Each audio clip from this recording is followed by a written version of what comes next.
어린 군호는 음악 신동이라 불려졌습니다. 그는 파리 외방 선교에 다니는 부속 학교 미션 스쿨에서 어린 시절을 공부했습니다. 그의 학급에는 그보다도 더 뛰어난 음악적인 천재적인 소질을 가진 한 소년이 있었습니다. 그 친구와 군호는 선의의 경쟁자이기도 하고 또 둘도 없는 단짝이었습니다. 그래서 함께 지내다가 이제 헤어져서 대학을 각자 들어가게 되었는데, 군호가 음악대학 들어갈 때 그 친구도 당연히 음악대학을 들어갈 줄 알았어요. 근데 보니까 신학교를 갔어요. 그리고 들려오는 소문에 신학을 마치고는 파리 외방 선교의 파송으로 중국 선교사로 지원했다는 소식이 들리는 거예요. 그래서 가끔 학교 그 대자보에 그 게시판에 말입니다, 중국에 간 선교자의 순교자의 명단이 붕글 글씨로 이렇게 올라오는 거예요. 그때마다 군호의 심정은 뛰었습니다. 야, 저 사람도 선교하러 가서 죽었네. 저 사람도 죽었네. 어느 날 갑자기 그 중국 선교사로 간 그 친구 생각이 자꾸 나는 거예요. 언젠가 그 친구와 가까운 시일 내에 동방의 문화, 중국의 문화를 얘기하면서 같이 하나님 나라의 선교에 동역할 그런 기회가 오겠지. 그렇게 생각하는데 그 학교 게시판에 그 친구 이름이 딱 붙어 있는 거예요. 깜짝 놀랐습니다. 다행히 붉은 글씨가 아니고 검은 글씨였습니다. 조선 제5대 교구 대주교로 조선 선교에 동참하게 되었다고 그 친구 이름이 나오는 거예요. 그때 조금 있다가 오랜 세월 후에 말입니다, 그 친구가 붉은 글씨로 순교했다는 명단이 게시판에 붙어 있었던 것입니다. 그 사람이 누군가 하면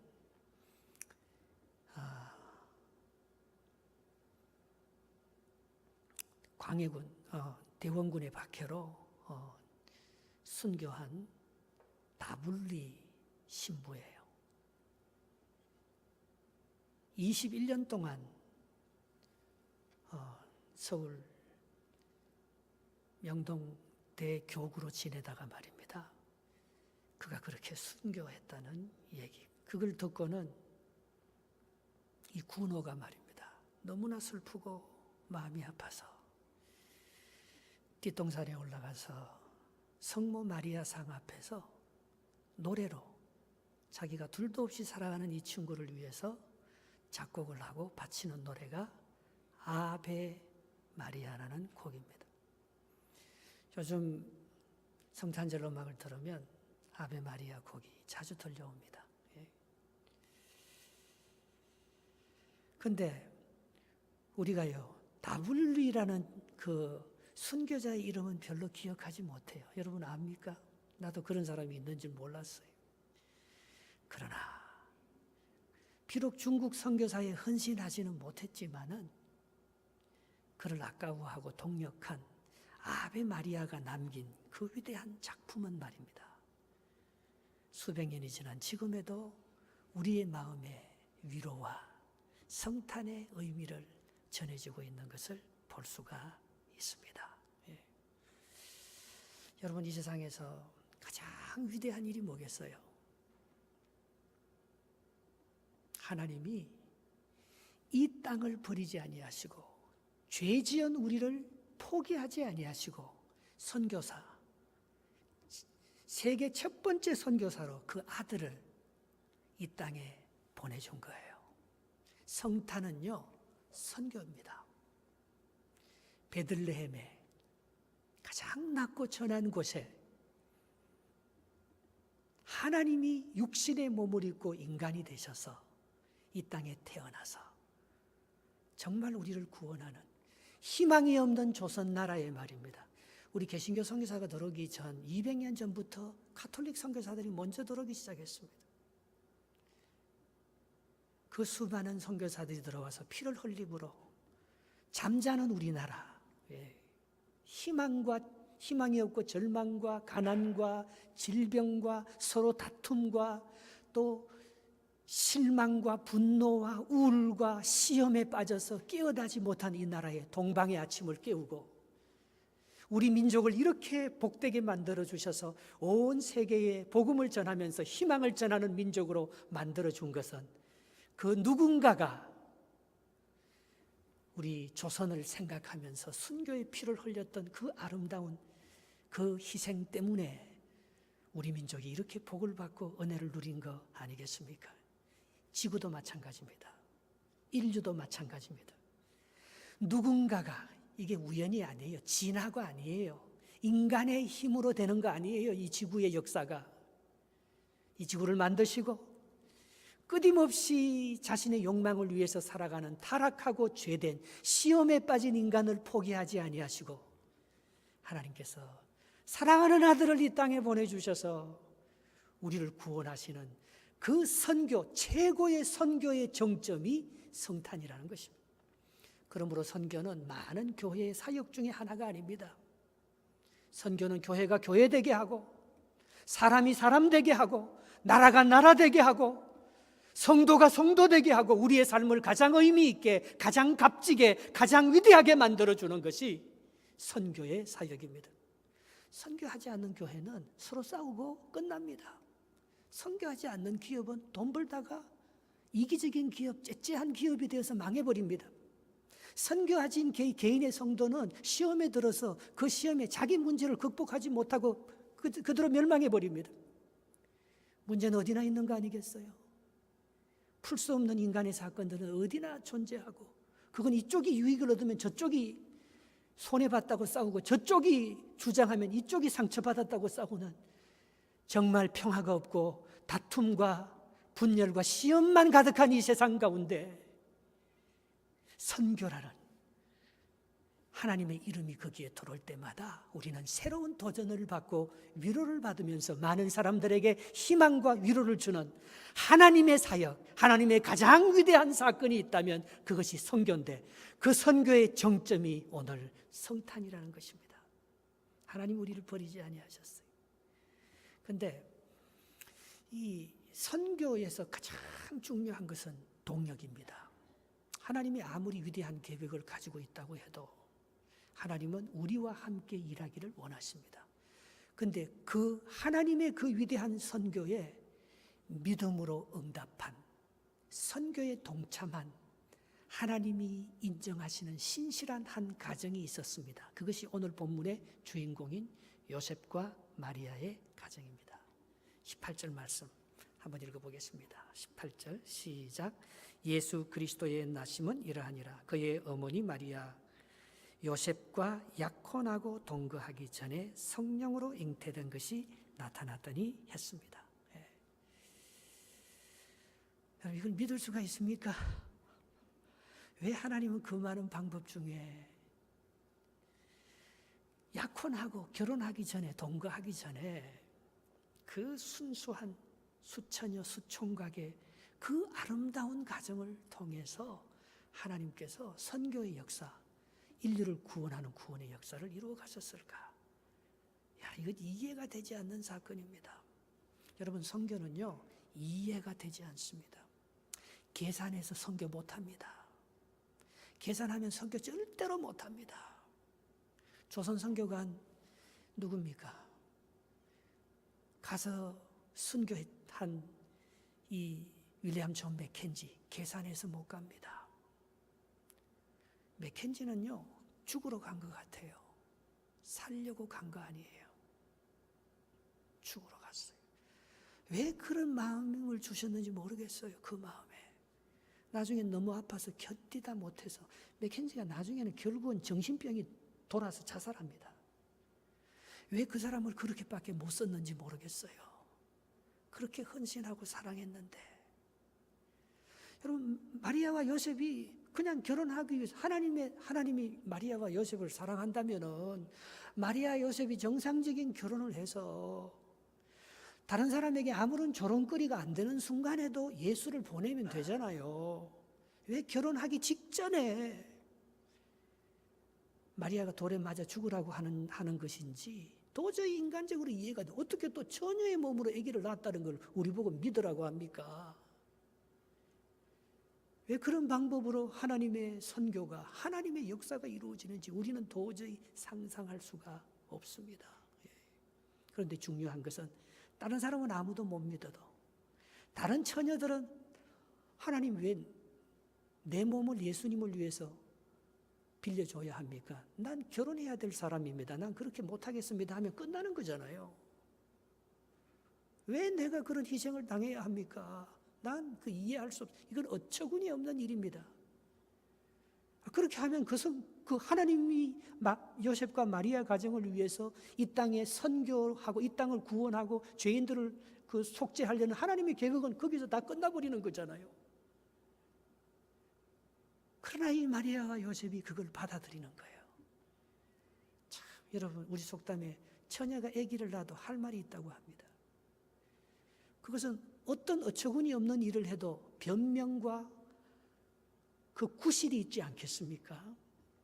다 이유가 아니 땐 꿀떡이 왜 연기가 나겠습니까? 그러나 오늘 이건 아니 땐 꿀떡이 연기가 나는 거 아닙니까?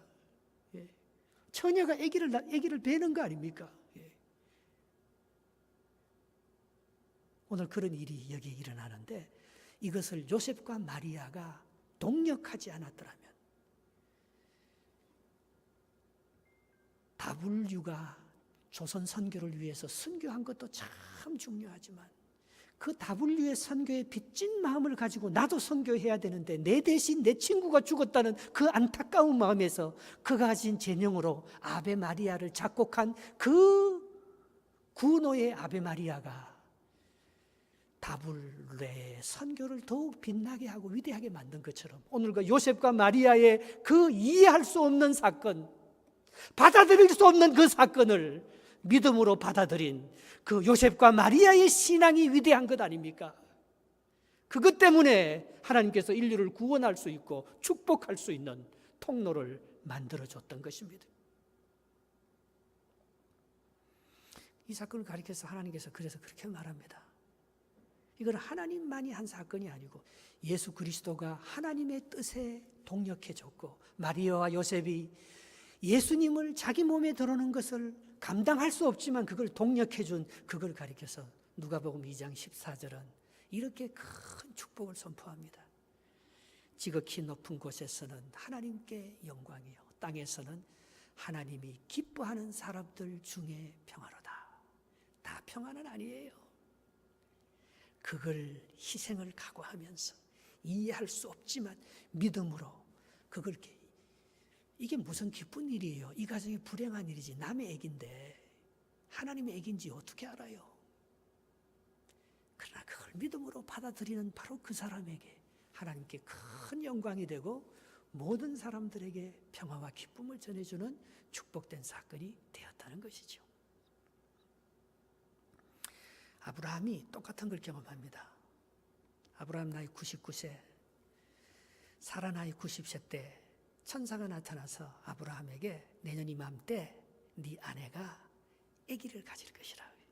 그 뒤에서 듣고 있던 사라가 어떻게 반응합니까?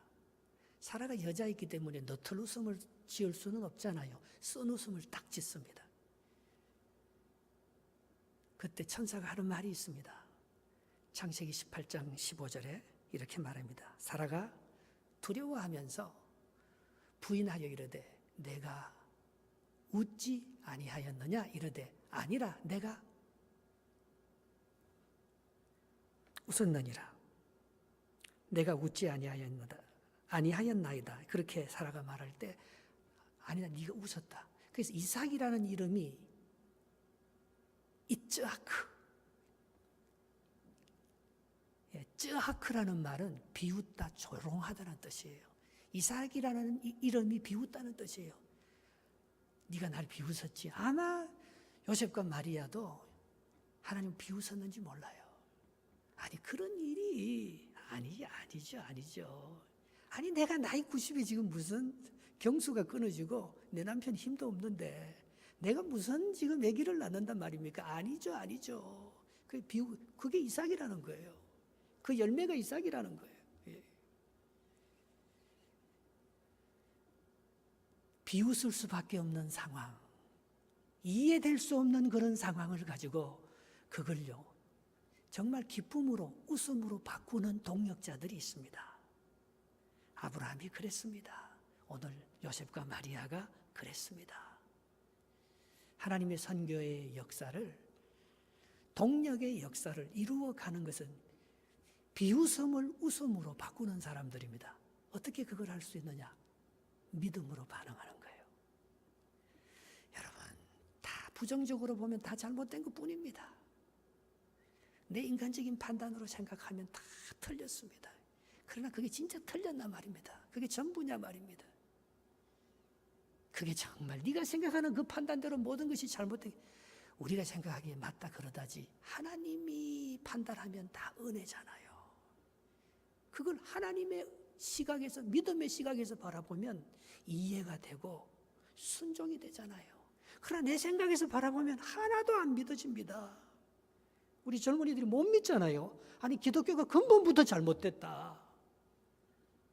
아기 예수가 동정녀의 몸에서 태어났다니 이건 도저히 믿어지지가 않는다. 그래서 출발이 안 되는 거 아닙니까? 그걸 가능하게 한 것이 생각입니다. 생각. 여러분 어떻게 믿을 수 있겠어요? 다른 사람이 아무리 나를 공격해도 하나님은 그 공격을 상처로 받지 않고 사랑으로 보내게 해주실 줄, 하나님의 역사와 섭리를 믿는다면 분노하지 않고 시험에 들지 않을 거 아니에요. 그러나 그걸 극복하지 못하면 시험을 이기지 못합니다. 내가 긍정적인 생각을 하면 이길 수 있는 거예요. 생각은 필링을 좌우합니다. 느낌을 낳고, 느낌이 반복되면 느낌대로 사람은 행하는 거예요. 그 행동이 습관을 낳고, 습관이 인격을 만들고, 그 인격이 나의 인생관이 되고 세계관이 되는 거 아니겠어요? 생각이 제일 중요합니다. 오늘 이 엄청난 사건을 당했을 때 요셉이가 뭘 합니까? 깊이 생각해 보는 거예요. 도대체 이게 무슨 일인가? 왜 이런 일이 우리 가정에, 이런 일이 왜 일어나게 되는가? 그것이 19절, 20절 말씀입니다. 19절, 20절 말씀을 한번 읽어보겠습니다. 시작.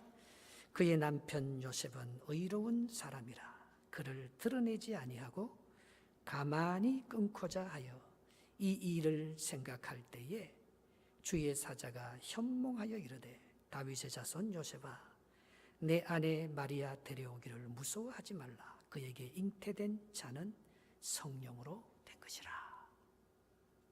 이게 정말 신비 아닙니까? 가만히 생각하는데 화도 나고, 율법에 법대로 할까? 법대로 하면 어떻게 됩니까? 이 여자를 네가 나하고 결혼하기로 약속해놔놓고 어디 바람을 피워서 이상한 아기를 만들어 많은 사람들에게 수모를 주면서 돌에 맞아 죽이게 할 수도 있고, 온갖 생각이 다 날 거 아니에요. 어떻게 할까?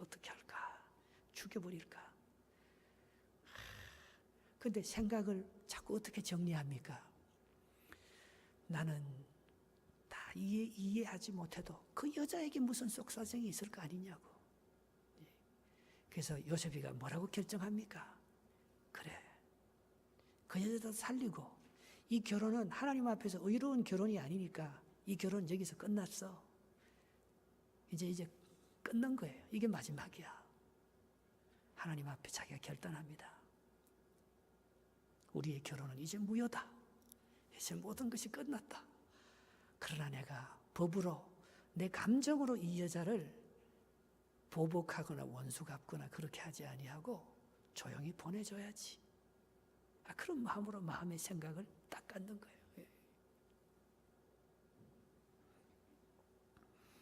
믿음을 가져다 주는 가장 중요한 요인이 뭐겠습니까? 생각입니다. 특별히 침묵입니다. 이걸요 하기 시작하면은요 성령께서 사라져 버립니다. 자랑하기 시작하고 분노하기 시작하고 나의 입장을 주장하기 시작하면 말입니다. 하나님의 그 놀라운 계획과 임재가 나를 통해서 나타나지 않습니다. 잠잠히 기다려봐야 합니다. 끝까지 하나님의 뜻을 바라봐야 합니다. 도대체 무슨 일일까? 도대체 이건 하나님께서 나를 어떻게 하시려고 하는 것일까? 이 결혼이 될 결혼인가 안 될 결혼인가? 곰곰이 긍정적으로 내 생각이 아니고 하나님의 마음을 가지고 계속해서 생각해 봐야 합니다. 그게 믿음의 뿌리입니다. 남편 요셉은 약혼녀 마리아가 잉태했다는 사실을 들었을 때 드러내지 않았습니다. 작은 시험은 변명할 끌이라도 있죠. 이렇게 큰 시험을 만나면 할 말이 없습니다. 사실 인생은 어려운 문제를 만날 때 우리가 할 수 있는 일은 아무것도 없습니다. 내가 설득한다고 설득당하지 않습니다, 사람들. 내가 내 뜻을 주장하고 이긴다고, 내 논리가 맞다고 그 사람이 내 논리 따라오지 않습니다. 내가 할 수 있는 일은 아무것도 없습니다. 사드락과 메삭과 아벳느고가 느부갓네살 왕 앞에 신상에 절하지 않는다고 7배나 풀무불에 그렇게 그 불을 데워서 던지려고 하지 않습니까? 네가 할 말이 있느냐고 묻습니다. 그때 사드락과 메삭과 아벳느고가 다니엘서 3장 16절에 이렇게 대답합니다. 사드락과 메삭과 아벳느고가 왕에게 대답하여 이르되 느부갓네살이여 우리가 이 일에 대하여 왕에게 대답할 필요가 없나이다. 무슨 할 말이 있겠어요? 내가 하나님을 섬기는 사람으로서 우상 앞에 절을 할 수 없는데 당신 앞에 절을 하지 않았다고 나를 죽이려고 하는데 내가 무슨 할 말이 있겠습니까? 할 말이 없습니다. 하나님이 살려주실 걸 나는 믿는 것뿐이고 살려주지 않는다 해도 그리하지 않는다 해도 나는 당신 앞에 절하지 아니할 것입니다. 나 변명할 거리가 없습니다. 나의 하나님은 신실하신 하나님임을 믿습니다. 나를 죽여도 나를 살려도 그분은 하나님인 것을 믿습니다. 그것밖에 더 할 말이 없습니다. 좋은 부모와 자식은 말입니다. 공부하라, 결혼하라 그렇게 다 굳힌다고 걔가 공부하고 결혼합니까? 그건 정말 능력이 안 되는 것 같아요. 그건 결혼해도 아빠 때문에 내가 결혼했기 때문에 그 결혼을 계속 후회할 것 같아요. 결혼도 자기가 하는 거고 공부도 자기가 하는 거고 선택은 자기가, 그러나 그 책임은 그래서 자기가 져야죠. 그게 좋은 부모지요. 하나님은요, 우리가 기도하면 응답합니까? 제가 기도해 보니까요, 하나님은 99% 응답 안 해요. 하나님은 침묵합니다. 하나님은 잠잠하십니다. 하나님의 음성을 여러분 많이 들어봤습니까? 하나님은 말하지 않습니다. 대부분. 그 엔도 슈샤쿠가 지은 침묵이란 책이 있습니다. 일본의 가톨릭이 우리보다 200년 먼저 들어왔었을 때 일본 그 도쿠가와 막부 정권, 사무라이 정권은 예수님의 사진을 이렇게 밑에 걸어놓고 이걸 밟고 지나가면 살려주고 예수님의 사진을 양심에 끌이 껴서 피해서 지나가면 다 참수시켜 죽여버렸습니다. 그런데 그렇게 많은 사람이 죽였어도 하나님은 침묵했다는 거예요. 히틀러가 아브라함의 후손 이스라엘 백성들을 600만 명이나 죽였습니다. 그들은 아우슈비츠 감옥에서 손톱으로 그 가스실에서 죽으면서 하나님 어디 계시냐고 그렇게 울부짖었어도 600만 명이 죽을 때까지 하나님은 침묵했습니다. 그런데 하나님께서 아무 말도 하지 않는 것이 진짜 침묵이 아니고 하나님이 우리와 함께 계시다는 것을 믿음으로 고백하고 장렬하게 기쁨으로 순교의 대열에 동참하는 사람들은 하나님을 다 만나고 영원한 생명을 얻었습니다. 오늘 마리아와 요셉의 위대함이 뭡니까? 네가 내 대신이 성령으로 잉태된 것을 받아줌으로 말미암아 큰 축복을 받겠다 그런 것도 아니잖아요. 그러나 요셉과 마리아가 침묵하면서 하나님의 뜻이 무엇인가 그것을 분별해내고 있다는 것입니다. 웅변은 언이고 말해서 내가 이긴 것은요 절대 이긴 게 아닙니다. 이기고 나면 상대방은 절대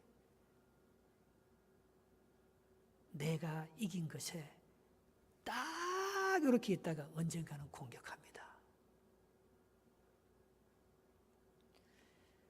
하나님의 침묵은 말입니다. 정말 우리를 사랑하면 엄마 아빠가 잔소리 안 하잖아요. 아니까 바라보고 믿어주고 기다려주는 거예요. 침묵은 하나님의 무응답이 아닙니다. 부모가 나를 사랑하지 않아서 결혼하지 말라, 결혼해라, 공부하라 그 말 하고 싶지만 그걸 안 하는 게 관심이 없어서 안 하는 게 아닙니다. 바라봐 주는 거죠. 믿으니까. 너 하나님의 손에 붙잡혀서 결혼하게 될 거야. 너 하나님의 사랑받는 종으로서 훌륭한 사람 될 거야. 엄마가 믿고 기다려주고 바라봐. 하나님께서 우리를 그러잖아요. 하나님께서 우리를 믿고 바라보기 때문에 침묵하는 거 아니겠습니까? 잔소리하면 더 싫어하니까, 더 반항하니까, 더 하나님 말씀에 순종하며 따라가려고 하지 않으니까 하나님께서 바라봐주고 믿어주고 침묵하는 거 아니겠어요? 예. 시편 4편 4절에 너희는 떨며 범죄하지 말지어다. 자기의 자리에 누워 심중에 말하고 잠잠할지어다. 오늘 마리아와 요셉이 하나님의 선교에 동참하면서 한 것은 이것입니다.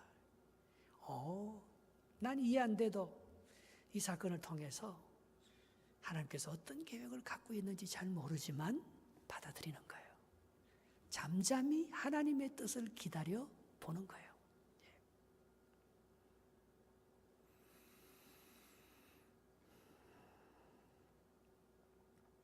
동력한다는 것은 쉬운 일이 아닙니다. 끝까지 인내하는 것을 말하는 거예요.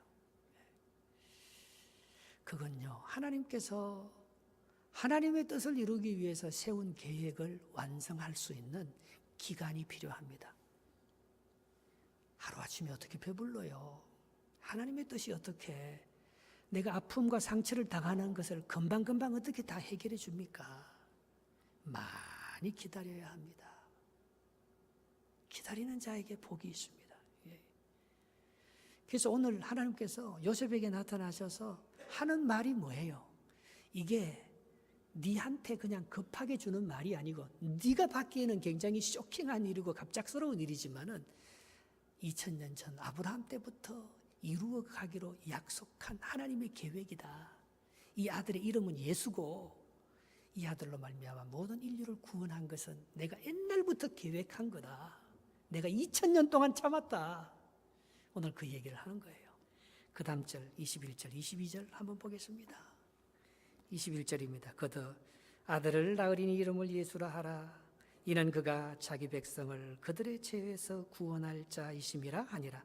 이 모든 일이 된 것은 주께서 선지자로 하신 말씀을 이루려 하심이니 이르시되. 이건 그 선지자로 하신 말씀이 그 밑에 나오잖아요. 23절 보라 처녀가 잉태하여 아들을 낳을 것이요 그의 이름을 임마누엘이라 하리라. 이거는 역사에 있을 수 없는 예언이잖아요. 그러나 이걸 이사야서에 했던 예언인 거예요. 이게 이미 벌써. 보라 이 세상을 구원할 하나님의 아들 진정한 선교의 열매는 처녀가 잉태하여 아들을 낳을 것이라는 그것인데 네 가정을 통해서 내가 이루기를 원한다. 얼마나 위대하고 감격스러운 사건입니까?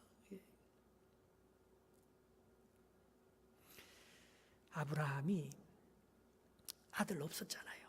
아들 낳을 수 있는 76세의 부름을 받았지만 24년간 기다려서 100세가 될 때까지 아들 안 주잖아요. 아브라함이 아들 낳을 수 없을 때 하나님께서 아들 주십니다. 처녀가 결혼하기 전에 아기 가질 수 없잖아요. 그런데 아기 가질 수 없는 그 마리아에게 하나님께서는 아기를 가져서 하나님의 역사를 만들어 가십니다. 그것은 하나님이 오랫동안 기다린 약속의 성취라는 거예요. 하나님의 약속을 누리고 축복을 받으려면요, 기다려야 합니다. 조급하고 옮겨다니고 내 생각대로 고집을 피우고 주장하면 하나님 약속 이룰 수 없습니다. 오래 기다려야 합니다. 근데 이 동력이란 하나님의 비전을 품고 이해할 수 없는 것을 받아들이는데 그 우리가 어떻게 동력할 것인가가 참 중요하잖아요. 여러분 어떻게 하나님의 사역에 한평생 동력하겠습니까? 제가 한번 정리해 봤어요. 어떻게 우리가 하나님의 선교에 1222 그걸로 제가 정리해 봤어요. 선교의 비전입니다. 첫 번째, 평생 1개월을 내 재능을 기부하는 거예요.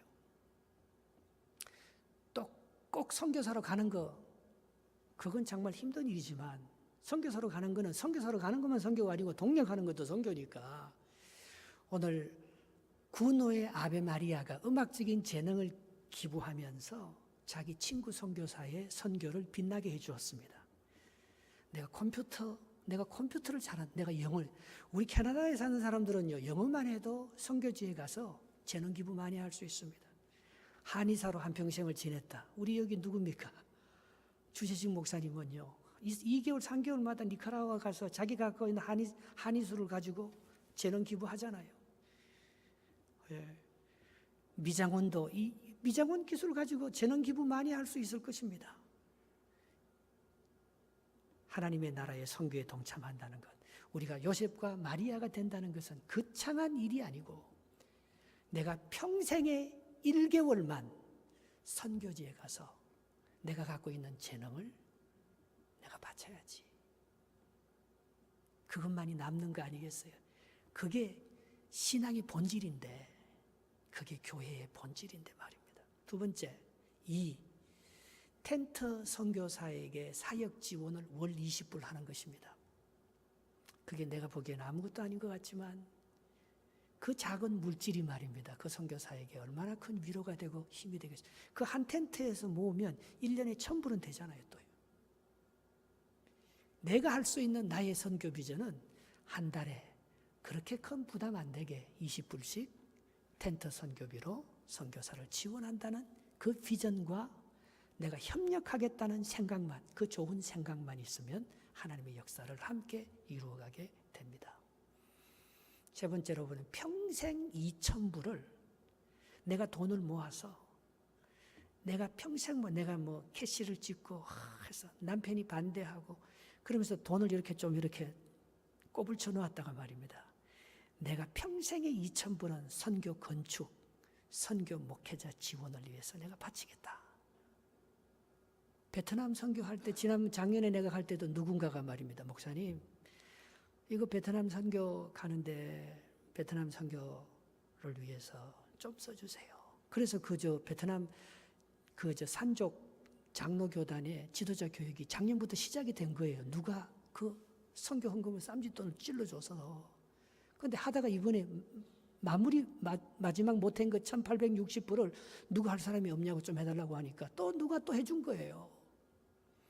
내가 많이 벌어서 내가 많이 돈 번 중에 2,000불은 내가 선교를 지원하면서 내가 언젠가는 꼭 한번 써야지. 그게 선교 동력이라는 것입니다. 그리고 네 번째, 내가 평생 2,000불은 단기 선교를 내가 단기 선교를 한 번은 가야지. 내가 멀리 못 가면 원주민 선교를 가든지 베트남 선교를 가든지 교회에서 하는 단기 선교 프로그램에 내가 한번 가서 내가 선교지를 꼭 한번 우리 자식은 내가 못 가면 우리 자식이라도 돈 2,000불 줘갖고 선교지 방문을 한번 꼭 시켜봐야지. 그게 선교 동력입니다. 절대로 한번 가보면은요, 하나님의 마음을 알아요. 부모의 마음, 영적인 부모가 되는 거예요. 애를 안 다두고 쳐쳐도 애에게 잔소리 안 해도 애가 갔다 오면요, 참 느낌이 있어요. 달라져요. 난 여러분 자녀들이요, 꼭 단기 선교 가기를 원합니다. 선교사로 한평생 헌신하면 참 좋지만 그게 쉽지 않잖아요. 그러나 단기 선교를 한번 가봐라. 그리고 마지막으로 월 2,000불, 선교사들이 보통 이제 계산하면 한 달 사는데 한 2,000불이면 돼요. 그래서 한 선교사를 파송하는데 내가 월 2,000불, 그러니까 1년 하면 12,000불 되잖아요. 내가 평생에 12,000불은 선교사의 1년 선교비는 내가 한번 지원하. 하나님 나 돈 좀 벌게 해주셔요. 하나님 나 우리 기업에 복을 받고 내가 일을 잘하게 해주세요. 그러나 내 이 돈 가지고 하나님의 나라와 선교사를 위해서 한번 쓰고 싶습니다.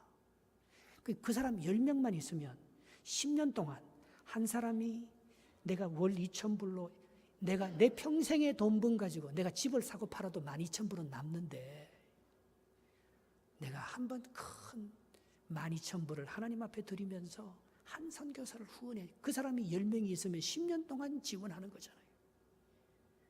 난 우리 교회가 내년에 단독 선교사 한 사람을 파송하는 그런 헌신이 우리 가운데 있었으면 참 좋겠어요. 다 힘든 건 맞아요. 그러나 그렇게 아끼고 인색하고 나를 위해서만 써도 우리 자녀들이 그렇게 잘 되는 건 아니에요. 내가 아무리 벌어도 내 자녀 잘 되는 것 하나만 하면 끝납니다. 큰 교회 했다고 뭐 자랑하지만 가난한 교회 개척교회 목사님인데요. 제가 잘 아는 이분의 친구 목사, 어제 바자야 한다도 와준 친구 목사님이 있어요. 세 자녀 다 의사예요. 지금은 너무 가난한 개척교회지만 네가 목회 제일 잘했다. 첫째 아들은 피부과 전문의, 둘째 아들은 안과 전문의, 셋째 아들은 치대 이제 들어갔고. 뭐 의사라서 돈 많이 벌어서 좋은 게 아니고 지금도 걔들이 오타와에 하나 스페셜리스트 오타와에 살고 하는데도 주일날 아버지 개척하니까 사람이 없어서 주일날 그 3시간 4시간 걸려서 오타와에서 와서 개척하는 자기 아버지 교회에서 또 이 첼로를 잘 쳐요. 음악으로 콕 자기 재능으로 예배 때 콕 특송을 부르면서 10명 20명 모인 성도들과 함께 예배를 드리는 그 정신이 있어요. 아버지가 가난하고 힘들게 교회를 개척하고 어렵게 운영하기 때문에 내가 하나님의 영광을 드러내야지 하면서 그 애들이 그렇게 잘 된 거예요. 예. 당신은 진짜 선교사입니다. 하나님의 나라를 위해서 크게 당신들의 자녀를 잘 키우는 게 선교사지요. 성공하게 만드는 게 선교사가 아니고 그 성공을 통해서 하나님의 나라의 일을 하게 만들고 하나님께 영광을 가지고 많은 사람들에게 평화를 끼치는 당신이야말로 위대한 선교사지요. 이게 동역하는 겁니다. 이게 성탄입니다. 내가 깡통 하나 베풀어서 옥빌 푸드뱅크에 갖다 주는 마음 얼마나 귀합니까? 그러나 비전을 키워야 합니다. 그거는 하나님께서 여러분들에게 깡통 하나만 축복해 줄 것입니다. 그 비전을 키워야 합니다. 내가 한 선교사를 살리리라. 내가 그 한 선교사로 말미암아 그 민족을 살리리라. 하나님이 한 아들을 이 땅에 보냄으로 말미암아 이 세상의 죄를 다 구원하리라. 이 세상을 회복하리라. 이 세상을 축복하리라. 그 마음을 가지고 말입니다. 어떤 친구는요, 첫 번째 월급 타갖고 말입니다. 목사님 기도해 주세요. 이게 내가 처음 태어나서 첫 번째 번 한 달 월급입니다. 첫 열매로 하나님 앞에 바칩니다. 너 참 어디서 그런 귀한 마음을 가졌니? 변호사가 되고 의사가 되는 게 위대한 게 아니고 그 작은 물질을 가지고 하나님의 전에 바치는 그 귀한 마음이 위대한 거 아니겠어요? 그게 선교사지요. 그게 하나님의 나라에 동역하는 마리아와 요셉의 마음이지요. 그걸 통해서 하나님의 역사가 이 땅에 이루어지는 거 아니겠어요? 시험에 들지 말고 여러분 내 생각으로 이해 안 된다고 판단하지 말고 침묵하면서 하나님의 더 크신 뜻이 어디인가 바라보며 순종. 마리아의 결정적인 고백은 뭡니까? 주의 계집종이오니 말씀대로 이루어지이다. 오늘 요셉의 마지막 결정적인 행동 지침이 뭡니까? 마지막 절 2절 한번 읽어보고 마치겠습니다. 시작. 요셉이 잠에서 깨어 일어나 주의 사자의 분부대로 행하여 그의 아내를 데려왔으나 아들을 낳기까지 동침하지 아니하더니 나음의 이름을 예수라 하니라. 그대로 순종합니다. 약속대로 다 결혼식하고 부인되고 오지만 하나님께서 약속한 그 예수 성령의 아들을 낳기까지는 부인과 동침하지 않는 거예요. 그 신실한 순종하는 마음, 바로 그것이 선교입니다. 그걸 통해서 하나님의 역사를 함께 이루어가는 주님의 종들이 되기를 주의 이름으로 축복합니다.